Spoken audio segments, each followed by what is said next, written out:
Hey everybody, how's it going? Mark back here with another video teaching you how to play clarinet. So in this video, there are a couple things I want to discuss. So we'll be focusing a lot on accidentals in this video, and so I'll be talking about fingerings for a couple accidentals, B flat and F sharp, and then we'll also talk about what accidentals look like on the page in sheet music, okay? So here we go, let's get into it. Alrighty everybody, so the first accidental that I want to talk about is a B flat, okay?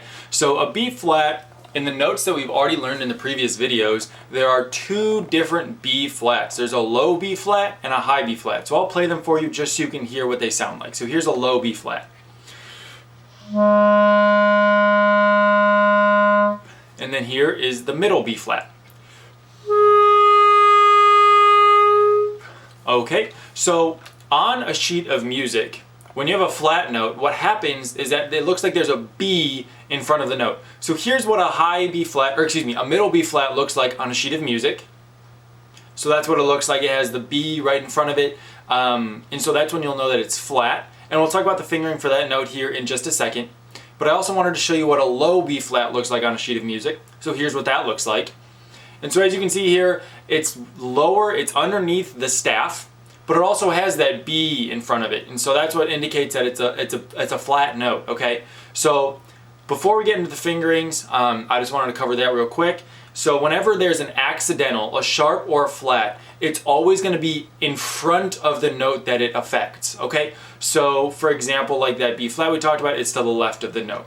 All right, so let's jump into the fingerings real quick for these two notes. So a low B flat, basically how you finger a low B flat, the fingering chart's going to be here on the side of the screen, is you start with your low C fingering, where you have your front three fingers down and your thumb on the thumb hole, and then you put down your right pointer finger on the first hole right there, just like that. So I'll play a low B flat and then we'll play it together. Here we go, this is what it should sound like.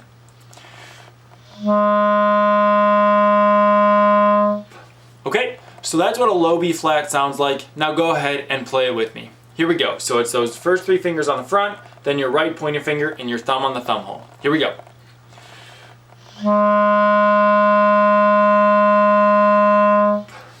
Awesome.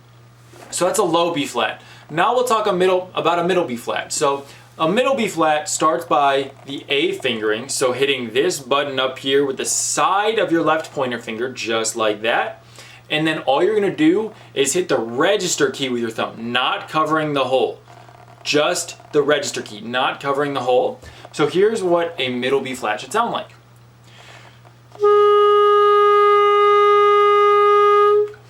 A middle B flat kind of has that raspy noise to it, so don't be alarmed if it doesn't sound like the rest of the notes that we've learned so far, okay? So that's what a middle B flat should sound like. Make that fingering with your hands, so hitting that side or that top key with the side of your left pointer finger, and then hitting the register key with your left thumb. And let's go ahead and play it together. Here we go.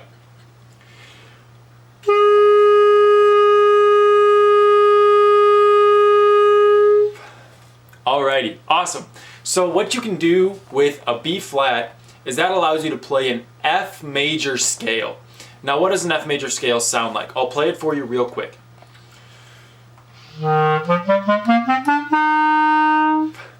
So that is an F major scale. So now that we know the low B flat and the middle B flat, we know all of the notes in the F major scale. I'll show you what the scale looks like here on the side of the screen, and then I'll walk through note by note what is in an F major scale. So an F major scale starts with the F, so covering the three holes on the front, thumb hole on the back, and then 1, 2, 3, and then this bottom front key right here with your pinky, and an F. So then you lift up your pinky for the G, and then lift up your ring finger for the A, middle finger for the B flat now. That's where the low B flat comes in.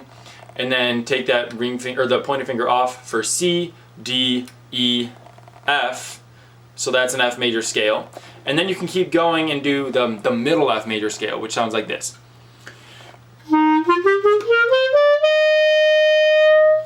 Okay, you may have heard that B flat in there. It sounds a little bit raspier than the rest of the notes. So what it is it's the thumb hole on the back, then you lift that up for the G, then the A on the front, add the register key for the B flat, and then we go over the break. So remember, you need to firm up your embouchure when you go over the break. So then you put all of your fingers down, so register key and thumb hole on the back, 1, 2, 3, 1, 2, 3, and pinky finger on the same for the F as it is for the high C. And then you lift up your pinky for the D, E, and F. So now that we know the B flat, we can play the F major scale too. So now we know 2 scales. From the last video, we learned the C major scale, and now we just learned the F major scale. And then I want to teach you one more in this video, and that's going to be the G major scale, which uses the F sharp, okay? So let's jump into that real quick. Here we go.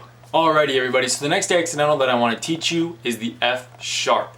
So we'll learn 2 versions of the F sharp in this video today. So we're going to start with the low F sharp, but first I want to show you what it looks like on a piece of paper on sheet music, okay? So this is what a low F sharp looks like on sheet music. It's way below the staff, and it also has that hashtag in front of it, which shows you that it's a sharp note. So here's what a low F sharp should sound like, and then I'll show you the fingering, okay? Here we go.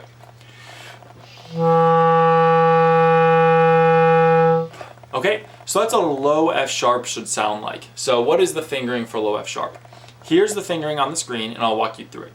So a low F sharp starts with the low G fingering. So thumb hole on the back, 1, 2, 3, and then 1, 2, 3. And then you add this back top key with your pinky just like that. So here's what it should sound like again, one more time. Okay, now go ahead, make that fingering on the screen, and play ahead with me. Here we go.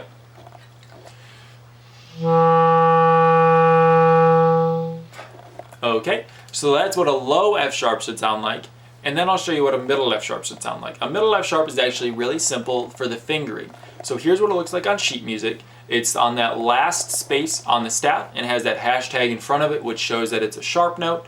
And the fingering for a middle F sharp on the screen right here is actually very simple. All it is it's a G fingering, so nothing on the clarinet, and then all you do is add your left pointer finger to this top hole right here, just like that. Here's what a middle F sharp should sound like.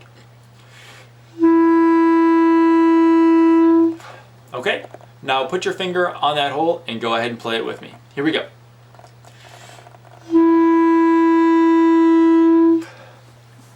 Awesome. So that's what a middle F sharp should sound like. So learning an F sharp allows us to play a G major scale. So a G major scale starts on a G. So we'll start with the low G, which is thumb hole, 1, 2, 3, and then 1, 2, 3. And then we'll lift up our ring finger for the A, the B with the middle ring finger right here, excuse me, the right middle finger here. And then lift that up for the C, the D, the E, and then we're going to lift up our thumb to play the F sharp right here, and then we'll lift up our pointer finger for the G. Okay? So I'll play it real quick, and then we can play it along together. Here we go.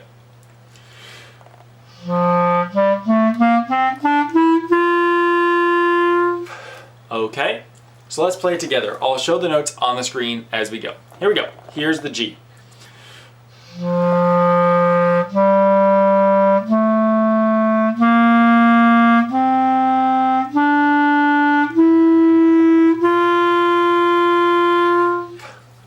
Awesome. That was incredible. So in this video, we learned 2 accidentals, but that was 4 notes and 2 new scales that we learned. That's incredible. So now we know a lot of scales and notes on the clarinet. So moving forward in the next videos, I'll teach you some more accidentals, we'll learn some more scales, and then we'll go from there. Thank you so much for watching, everybody. I really appreciate it. Please like and subscribe to the channel. It really, really helps me out, and I look forward to seeing you in the next one. Thanks for watching.